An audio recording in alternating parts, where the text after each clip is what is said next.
जय हिंद दोस्तों, आपका अपने YouTube चैनल में हार्दिक स्वागत है।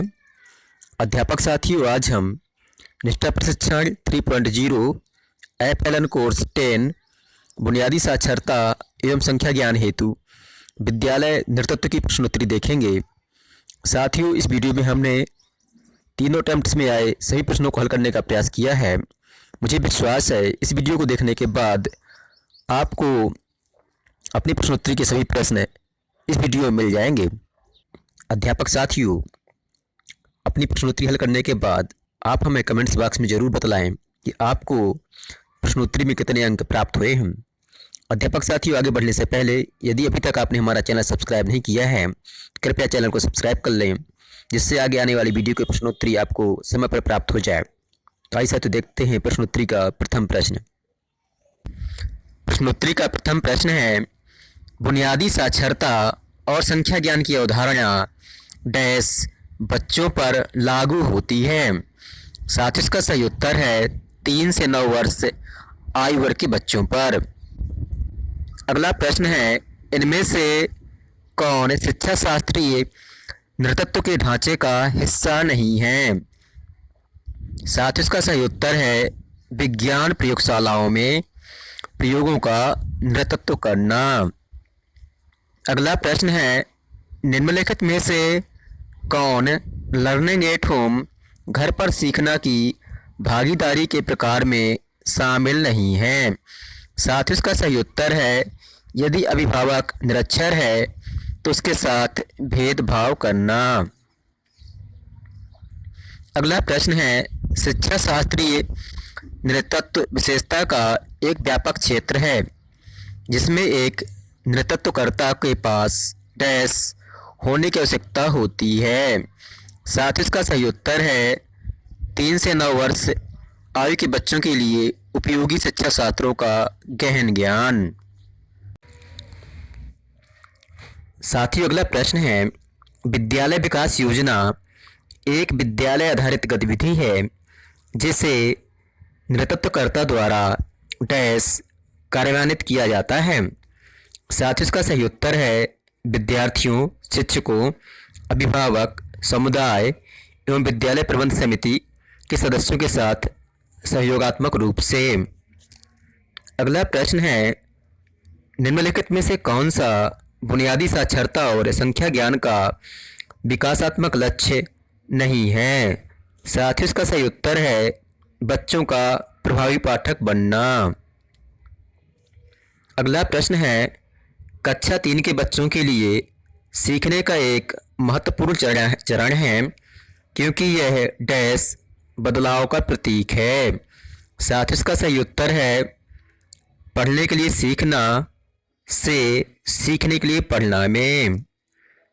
अगला प्रश्न है, बुनियादी साक्षरता एवं संख्या ज्ञान के संदर्भ में वयस्क और बच्चों के बीच क्या संबंध होना चाहिए। साथ इसका सही उत्तर है भयमुक्त और आनंदपूर्ण।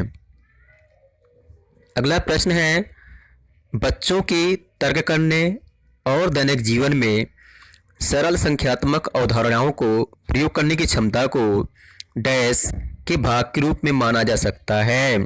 साथ इसका सही उत्तर है प्रारंभिक संख्या ज्ञान। अगला प्रश्न है, विजन के संबंध में निम्नलिखित में से कौन सा कथन सत्य नहीं है। अगला प्रश्न है, नृतत्व के किस मॉडल में बच्चों की सांस्कृतिक और भाषाई पृष्ठभूमि के आधार पर विद्यालय प्रक्रियाओं को निर्मित करने की बात की जाती है। साथ ही इसका सही उत्तर है संदर्भ विशिष्ट नृतत्व। अगला प्रश्न है, संचार की भागीदारी के प्रकार में शामिल है। साथ ही इसका सही उत्तर है अभिभावक के साथ बच्चों के पोर्टफोलियो पर नियमित रूप से चर्चा करना। अगला प्रश्न है, 3 से 9 वर्ष आयु वर्ग के बच्चों के साथ व्यवहार करते समय एक नृतत्वकर्ता को कौन सा रवैया होना चाहिए। साथ इसका सही उत्तर है सकारात्मक और लचीली मानसिकता। अगला प्रश्न है, शिक्षा शास्त्रीय नृतत्व सकारात्मक रूप से प्रभाव डालता है। साथ ही इसका सही उत्तर है बच्चों की सीखने की क्षमता पर। अगला प्रश्न है, एक नेतृत्वकर्ता 3 से 6 वर्ष आयु वर्ग के बच्चों को डैश के माध्यम से संलग्न कर सकता है। साथ ही इसका सही उत्तर है खेल आधारित शिक्षा शास्त्र। अगला प्रश्न है, एक शिक्षा शास्त्री नेतृत्वकर्ता की भूमिका है। साथ ही इसका सही उत्तर है बच्चों के लिए विभिन्न शैक्षणिक अभ्यासों पर शिक्षकों को प्रशिक्षित करना। साथ ही इसका सही उत्तर है भविष्य दृष्टि की कोई निर्दिष्ट समय सीमा नहीं होती है। अगला प्रश्न है, इनमें से कौन विद्यालय परिवार समुदाय के बीच एक प्रकार की भागीदारी नहीं है। साथ ही इसका सही उत्तर है सहभागिता करना। अगला प्रश्न है, विद्यालय में प्रातःकाल आगमन के समय को बनाए रखने के लिए पहली कक्षा के शिक्षक को कौन सी रणनीति अपनानी चाहिए। साथ ही इसका सही उत्तर है बच्चों के लिए सामूहिक पठन जैसे नियमित आगमन कार्यों की शुरुआत करना ताकि उन्हें समय पर आने के लिए प्रोत्साहित किया जा सके। अगला प्रश्न है, एक पाठ को सटीकता, गति, अभिव्यक्ति और समझ के साथ पढ़ने की क्षमता जो बच्चों को पाठ से अर्थ निकालने के लिए सक्षम बनाना डैश कहलाता है। साथ ही इसका सही उत्तर है धारा प्रवाह पढ़ना। अगला प्रश्न है, बुनियादी साक्षरता एवं संख्या ज्ञान FLN को सुदृढ़ करने हेतु विद्यालय नेतृत्व के लिए कौन सा मॉडल उपयुक्त नहीं है। साथ ही इसका सही उत्तर है अकादमिक नेतृत्व। प्रश्न है, 3 से 9 वर्ष आयु वर्ग के बच्चों के लिए इनमें से कौन सा शिक्षा शास्त्र प्रासंगिक नहीं है। साथ ही इसका सही उत्तर है सुकरात संवाद। अगला प्रश्न है, बुनियादी साक्षरता और संख्या ज्ञान के संदर्भ में विद्यालय विकास योजना हेतु इनमें से क्या आवश्यक है। साथ ही इसका सही उत्तर है 3 से 9 वर्ष आयु वर्ग के बच्चों की विकास संबंधी आवश्यकताओं की योजना बनाना। अगला प्रश्न है, इनमें से कौन सी अवधारणा विद्यालयों में बुनियादी साक्षरता और संख्या ज्ञान के नेतृत्व हेतु प्रासंगिक नहीं है। साथ ही इसका सही उत्तर है समुदाय और अभिभावक के साथ संवाद नहीं करना। अगला प्रश्न है, शिक्षा शास्त्रीय नेतृत्वकर्ताओं को यह सुनिश्चित करना चाहिए कि सभी विद्यालयी प्रक्रियाओं में डैश।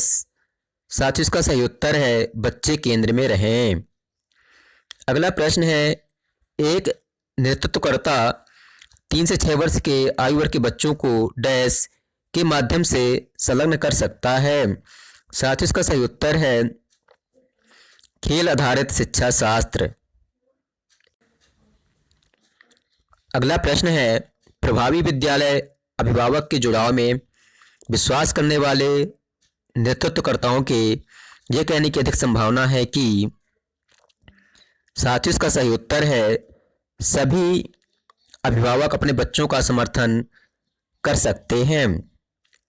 अगला प्रश्न है, 3 से 9 वर्ष के आयु वर्ग के बच्चों के साथ व्यवहार करते समय एक नेतृत्वकर्ता का सही रवैया क्या होना चाहिए।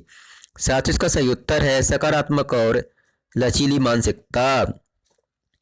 अगला प्रश्न है, निम्नलिखित में से कौन सा एक अनुकूलक नेतृत्वकर्ता की विशेषता नहीं है। साथ ही इसका सही उत्तर है लोगों की नहीं सुनना। अगला प्रश्न है, एक बच्चा अपने बाएं हाथ से लिखता है और इस तरह से काम करने में सहज है, उसे डैश चाहिए। साथ ही इसका सही उत्तर है उसकी पसंद को प्रोत्साहित करना। अगला प्रश्न है, एक नेतृत्वकर्ता को 3 से 9 वर्ष आयु वर्ग के बच्चों के आकलन का आयोजन करना चाहिए। साथ ही इसका सही उत्तर है उनकी क्षमता, आवश्यकता और रुचियों का आकलन करने के लिए। अगला प्रश्न है, शिक्षकों को नई जानकारी प्रस्तुत करनी चाहिए और इसे उन चीज़ों के साथ जोड़ना चाहिए जिन्हें बच्चे इसका सही उत्तर है पहले से ही जानते हैं। अगला प्रश्न है, इनमें से किसे एक प्रवेश द्वार कौशल के रूप में माना जा सकता है जो औपचारिक विद्यालय शिक्षा प्रक्रियाओं में बच्चों के प्रवेश को चिन्हित करता है। साथ ही इसका सही उत्तर है प्रारंभिक साक्षरता और संख्या ज्ञान कौशल। अगला प्रश्न है, विकास की दृष्टि से निम्नलिखित में से कौन सा कक्षा अभ्यास कम आयु के बच्चों के लिए उपयुक्त होगा। साथ ही इसका सही उत्तर है धीरे धीरे नई अवधारणाओं का परिचय देना।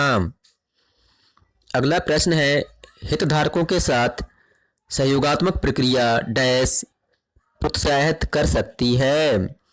साथ ही इसका सही उत्तर है विद्यार्थियों के सीखने के प्रतिफलों हेतु साझा जवाबदेही को। अगला प्रश्न है, बुनियादी साक्षरता और संख्या ज्ञान के संदर्भ में विद्यालय विकास योजना हेतु इनमें से क्या आवश्यक है। साथ ही इसका सही उत्तर है 3 से 9 वर्ष आयु वर्ग के बच्चों की विकास संबंधी आवश्यकताओं की योजना बनाना। अगला प्रश्न है, एक शिक्षा शास्त्रीय नेतृत्वकर्ता की भूमिका है। साथ ही इसका सही उत्तर है बच्चों के लिए विभिन्न शैक्षणिक अभ्यासों पर शिक्षकों को प्रशिक्षित करना। अगला प्रश्न है, उस पद को चिन्हित करें जिसे विद्यालय में बच्चों की प्रगति में सीखने के अंतराल लर्निंग गैप को लगातार बढ़ने के रूप में समझा जा सकता है। साथ ही इसका सही उत्तर है सीखने की क्षमता में संचयी कमी।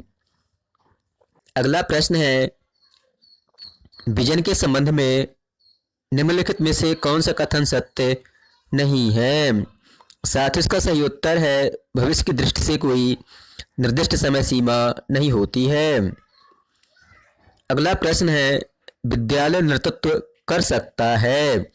इसका सही उत्तर है बच्चों के बीच सुदृढ़ प्रारंभिक अधिगम क्षमता का निर्माण। अगला प्रश्न है, बुनियादी साक्षरता एवं संख्या ज्ञान FLN को सुदृढ़ करने हेतु विद्यालय नेतृत्व के लिए कौन सा मॉडल उपयुक्त नहीं है। साथ ही इसका सही उत्तर है अकादमिक नेतृत्व। अगला प्रश्न है, बच्चों के तर्क करने और दैनिक जीवन में सरल संख्यात्मक अवधारणाओं को प्रयोग करने की क्षमता को डैश के भाग के रूप में माना जा सकता है। साथ ही इसका सही उत्तर है प्रारंभिक संख्या ज्ञान। मित्रों, आपको हमारा वीडियो पसंद आया हो तो आप हमारे चैनल को सब्सक्राइब करें, वीडियो को लाइक करें और अपने दोस्तों के बीच शेयर करें। धन्यवाद।